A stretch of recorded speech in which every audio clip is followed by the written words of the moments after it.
To our YouTube channel Bala ma'am classes. आज मैं आपको हिंदी साहित्य का इतिहास पढ़ाने वाली। जैसे कि हम सभी जानते हैं कि हिंदी साहित्य का इतिहास 4 भागों में बांटा गया है। सबसे पहले आदिकाल है, दूसरा है भक्तिकाल, तीसरा है रीतिकाल और चौथा है आधुनिक काल यानी वर्तमान काल। इसमें आदिकाल का है संवत 1050 से 1375 तक, और फिर भक्तिकाल रहा है 1375 से 1700 तक, और रीतिकाल रहा है 1700 से 1900 तक, और उसके बाद आधुनिक काल का जो समय है वह 1900 से लेकर वर्तमान तक है।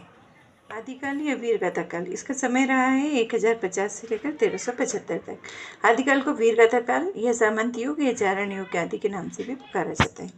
ये हिंदी साहित्य का प्रथम काल है। इसे प्रारंभिक काल इस युग में देखने को मिलता है। इसमें राजनीतिक परिस्थितियाँ जो थी वह इस प्रकार से थी। भारतवर्ष छोटे छोटे राज्यों में विभाजित था। यह हिंदू काल था। सभी राज्यों के राजा हिंदू थे। उत्तरी भारत में मुसलमानों के आक्रमण प्रारंभ हो चुके थे। हिंदू राजा भी परस्पर लड़ा भिड़ा करते थे। और फिर धार्मिक परिस्थितियों में देखिए, बौद्ध धर्म पतनोन्मुख था। इसका विकृत रूप वर्तमान था। युग के नाम पर आडंबर रह गया था। विदेशी आक्रमणकारी मंदिरों को तोड़ते तथा लूटते थे। और सामाजिक परिस्थितियों में युद्ध व संघर्ष में जनजीवन अस्त व्यस्त हो गया था। सामाजिक व्यवस्था समाप्त हो गई थी। चारों ओर अशांति थी। कर्मकांड और आडंबर को बहुलता के कारण धर्म भी मनुष्य को सही दिशा देने में असमर्थ था। फिर युग का नामकरण आदिकाल या वीरगाथा काल क्यों हुआ, है ना। आदि का अर्थ होता है प्रारंभ। हिंदी साहित्य का प्रारंभिक युग होने के कारण इस काल को आदिकाल के नाम से जानते हैं। इस युग में कभी चारण व भाट होते थे, यानी कि वे राजाओं की प्रशंसा के गीत गाते थे। वे राजाश्रित थे, राजाओं पर आश्रित थे और अपने आश्रयदाता राजाओं के दरबार में रहते थे। वीरतापूर्ण रचनाएं लिखकर सैनिकों का उत्साहवर्धन करते थे। ये युद्ध क्षेत्र में भी जाते थे और इस तरह वीर रस काव्य की परंपरा चल पड़ी। वीरतापूर्ण काव्य की सामान्य प्रवृत्ति के कारण ही इस युग को वीरगाथा काल भी कहा गया। इस काल में बहुत सी संदिग्ध रचनाएं भी की गई हैं, जैसे कि उपलब्ध होने वाली सभी रचनाएं वीरगाथाओं की प्रामाणिकता संदिग्ध है। जैसे खुमान रासो, यानी बढ़ा चढ़ाकर ये चारण जो कवि होते थे, बढ़ा चढ़ाकर उन रचनाओं को लिखते थे अपने राजाओं की प्रशंसा में। और इसी कड़ी में है खुमान रासो, बीसलदेव रासो, पृथ्वीराज रासो तथा परमाल रासो। इन रासो काव्यों की प्रामाणिकता संदिग्ध है। फिर आता है युद्धों का सजीव वर्णन। वीरगाथा काल के कवियों ने युद्ध का आंखों देखा हाल लिखा। इतना सजीव वर्णन कदाचित संस्कृत साहित्य में भी नहीं मिलता है। ये चारण कवि केवल मसीजीवी ही नहीं बल्कि करवाल ग्राही भी थे। वे युद्ध भूमि में भी जाया करते थे, फलतः इनका वर्णन अत्यंत बिंबग्राही और सजीव होता था, यानी वे युद्ध भूमि का आंखों देखा वर्णन करते थे। दूसरा आता है भक्ति काल। इसका समय रहा है 1375 से 1700 तक। इसका नामकरण भक्ति काल इस प्रकार हुआ क्योंकि इस काल में भक्ति परक रचनाओं का निर्माण किया गया, रचनाएं लिखी गई। अब इसका समय की परिस्थितियां देखिए। इस समय समाज की परिस्थितियां विषम परिस्थिति थी। हिंदू मुसलमानों में विभेद था। जनता हिंदू थी और राजा मुसलमान थे। राजा अपने धर्म को प्रजा पर लादना चाहते थे। भक्ति काल को भी हमने 2 भागों में बांटा है। भक्ति काल का विभाजन किया है, एक तो निर्गुण भक्ति धारा और दूसरी है सगुण भक्ति धारा। निर्गुण भक्ति धारा के भी दो मार्ग रहे हैं। पहला ज्ञान मार्गी शाखा, दूसरा प्रेम मार्गी शाखा। और इसी प्रकार से सगुण भक्ति धारा को भी 2 भागों में बांटा गया। रामाश्रयी शाखा जो राम के गुणगान करते थे, और कृष्णाश्रयी शाखा जो श्री कृष्ण को मानने वाले थे। भक्ति काल की प्रमुख विशेषताएं इस प्रकार से रही हैं कि इस काल में साहित्य में भक्ति भावना की प्रधानता रही है। काव्य पर आध्यात्मिकता का प्रभाव स्पष्ट परिलक्षित होता है। ईश्वर के सगुण और निर्गुण रूपों की मान्यता के कारण भक्ति धारा को 2 भागों में बांटा है, सगुण भक्ति धारा और निर्गुण भक्ति धारा। सभी कवियों ने समाज सुधार, समाजोत्थान और धार्मिक एकता से संबंधित काव्य का सृजन किया। तुलसी ने लोक कल्याणकारी राम काव्य का सृजन किया, जैसे रामचरितमानस हम जानते हैं तुलसीदास जी की रचना है। सूर और मीरा आदि कृष्ण भक्ति कवियों ने कृष्ण भक्ति काव्यों की रचना की। इस प्रकार से इस काल में भक्ति परक रचनाओं के कारण ही इसे हमने भक्ति काल कहा है। अब भक्ति काल की 2 शाखाओं के बारे में पढ़ते हैं हम, निर्गुण भक्ति धारा और सगुण भक्ति धारा। निर्गुण भक्ति धारा में निर्गुण ईश्वर में विश्वास किया गया है।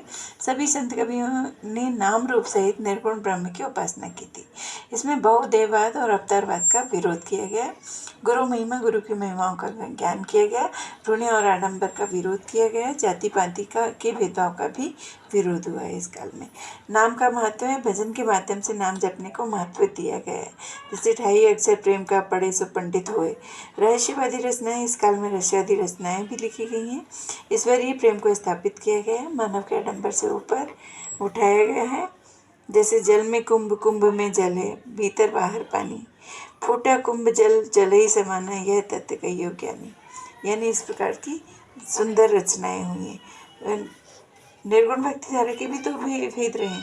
पहला है ज्ञानाश्रयी धारा और दूसरा प्रेमाश्रयी धारा। ज्ञानाश्रयी धारा में देखिए, इसमें यथार्थ ज्ञान को ईश्वरीय तत्व को साहित्य के माध्यम से प्रस्तुत किया गया है। और प्रेमाश्रयी शाखा को प्रेम कथाओं के माध्यम से ईश्वर से आत्मा को मिलाने की विधि बताई गई है। इसमें गुरु को माध्यम बताया गया है। अब आता है सगुण भक्ति धारा। सगुण भक्ति धारा में इसकी भी 2 शाखाएं रही, कृष्णाश्रयी शाखा और रामाश्रयी शाखा।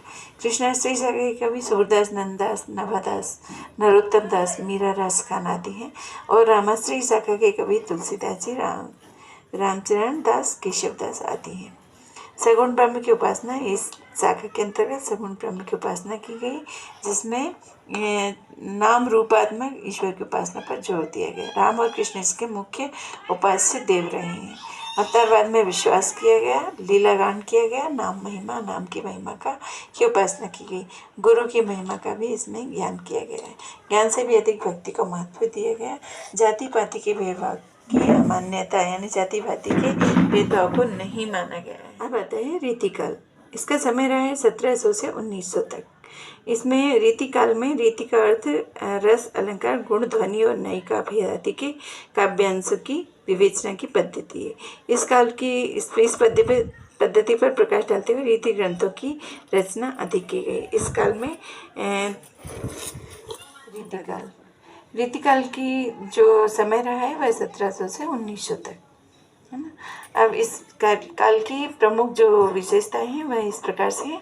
आचार्यत्व प्रदर्शन की प्रवृत्ति इस काल की प्रमुख विशेषता कही जा सकती है। श्रृंगार प्रियता इस काल की दूसरी मुख्य प्रवृत्ति है। सभी कवियों ने श्रृंगार में अतिशय रुचि दिखाई और यहाँ श्रृंगार वर्णन अश्लील कोटि तक पहुँच गया। फिर अलंकार प्रियता, इस काल को अलंकारित या चमत्कार प्रदर्शन तीसरी प्रमुख प्रवृत्ति है। इसमें लोगों ने, जितने भी कवि और रहे हैं, उन लोगों ने अलंकारों का जी भरकर प्रयोग किया। और भक्ति और नीति, अब आता है भक्ति और नीति। रीतिकाल में भी भक्ति और नीति संबंधी रचनाएं मिलती हैं। डॉक्टर ज्ञानंद नागर के अनुसार यह भक्ति भी उनकी श्रृंगारिकता का अंग थी। जीवन की अतिशय रसिकता में जब वे लोग घबरा उठते होंगे तो राधा कृष्ण की यही अनुराग धनवीर मन को आश्वासन देते होंगे। ब्रजभाषा की प्रधानता, इस काल की रचनाओं में ब्रजभाषा की प्रधानता रही है। मुक्त काव्यों की रचना, इस काल में, रीतिकाल में मुक्त काव्यों की रचना अधिकतर हुई है। इसके प्रमुख कवि रहे हैं, देखिए, केशव दास, मतीराम, देवदत्त, बिहारी लाल चिंतामणि त्रिपाठी, घनानंद भूषण और दीनदयाल गिरी। अब नेक्स्ट में आता है हमारा आधुनिक काल। आधुनिक काल जिसे हम छायावाद के नाम से भी जानते हैं, इसका जो युग रहा है वह 1900 से लेकर वर्तमान तक रहा है। इस काल की प्रमुख विशेषताएं रही, स्थूल के प्रति सूक्ष्म का विद्रोह, द्विवेदी युगीन कविता में अत्यधिक स्थूलता, उपदेशात्मकता तथा इतिवृत्तात्मकता की रूप में आ गई थी, जिससे कविता नीरस बनने लगी थी। फलते इसके प्रतिक्रिया स्वरूप छायावादी कविता का जन्म हुआ। फिर व्यक्तिवाद की प्रधानता, छायावादी कविता मूलतः व्यक्तिवाद की कविता है, इसमें कवि के निजी अनुभव। फिर है प्रकृति प्रेम, छायावादी काव्य में प्रकृति के प्रति प्रेम की अभिव्यंजना हुई है। इन कवियों का मन प्रकृति चित्रण में खूब रमा है। प्रकृति के साथ आत्मीयता का संबंध जोड़ा गया है। निराला की जूही की कली इसका उदाहरण है। पंत तो प्रकृति के कवि हैं ही। फिर है प्रेम एवं सौंदर्य का चित्रण, छायावादी कवि ने नारी सौंदर्य तथा प्रेम का चित्रण बड़ी रुचि और सहृदयता के साथ किया है। जैसे प्रसाद की पंक्तियां द्रष्टव्य हैं। नील परिधान बीच सुकुमार, खुल रहा मृदुल अधकुलांग, खिला हो ज्यों बिजली का फूल, मेघवन बीच गुलाबी रंग। यहाँ पर प्रकृति का और नारी से कितना सुंदर सा वर्णन किया गया, प्रकृति में नारी की उपमा।